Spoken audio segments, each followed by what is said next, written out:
I don't ever want to be married to a pastor. I don't ever want to even run a ministry. I don't ever want to be involved in ministry. My eyes saw shaggy as a pastor's kid. Now I've heard this a lot from pastors' kids or pastors' children. And it continues to baffle me and amaze me. Because they really don't understand God and his covenants. Some years ago, I lost an uncle and we went to the village for the burial. So right there in the church, I just knew that, in our church, in my village, they kind of respect my dad's family and everything. Then the bishop there was now like, oh, this family, their father, that's not my own grandfather, brought the Christianity to the village, and the first church in the village was because of my grandfather's action. This got me thinking, like, oh, really? I didn't know that. But it just a lot of things that have, coming to my mind. And some years after, I met somebody from my village, a couple, elderly couple, way elderly, and the wife was like, who is handling your grandfather's cocoa farms? I was like, I don't know anything about it. I'm not even.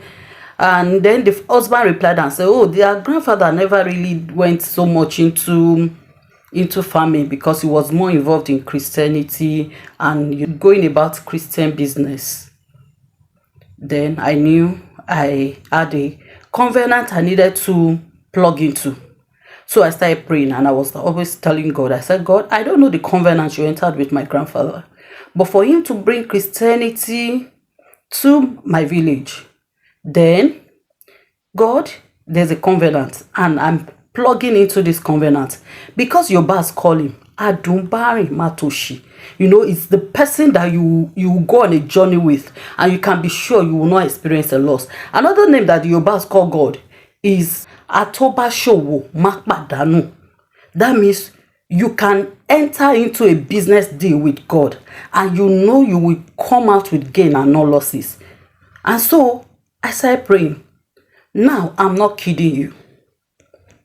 After this period, then they come and say, oh, one of the farms in my grandfather's farm, they discovered a mineral resource. Nobody knew.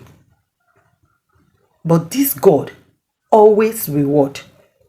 The Israelites, when they were leaving Egypt, they didn't leave empty. God didn't allow them to leave empty. That's not the God we serve. If your parents really are pastors and genuinely they have committed and they are actually, sold out to the gospel, I am telling you, you have a covenant to claim. Don't say you are not doing pastoral business. Don't say you are never going to marry a pastor. Hello, that's a lie from the pit of hell. It's even a glorious thing for you because your parents have treasures that you need to unearth. Your parents have walked with God, and this God is a God that can make you get all the wages of your parents that they have ever worked for. I'm really sharing this to create an understanding for pastors' children. No, God never owes any man. Never walk with him. You can never be in a covenant with him and be at the losing end. That's a lie the devil is selling to pastors' kids. I hope this helps pastors' children. Thank you.